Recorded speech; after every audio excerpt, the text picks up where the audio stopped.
So specifically with regard to the intensification target and what this actually means for Hamilton, as I mentioned, the revised plan increases the target from 40% to 60%, meaning that 60% of new residential units must be within that red area or within the built boundary.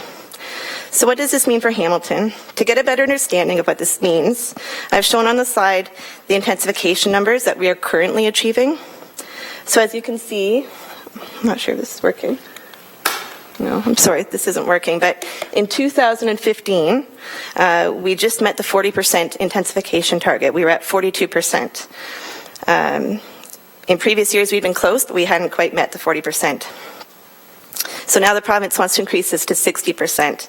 So put another way, to have achieved 60% over these past 3 years that are shown on the slide, we would have needed approximately 500 additional units to be developed within the built boundary each year for the last 3 years. To put in perspective, the redevelopment of the federal building across the street, which is a 12-story building, contains about 150 units. So we would have needed 4 more developments of that size each year for the past 3 years to meet this increased target. And historically, we just haven't seen that type of redevelopment within our built-up area.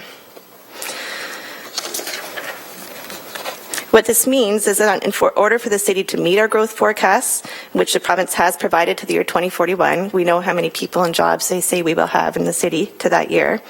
The majority of the development in the built-up area will need to be in the form of apartments. That's the only way that we can meet the target. We know that the supply of apartments will therefore exceed the demand for this type of housing, leaving us with an oversupply of apartments in the built-up area to meet the target.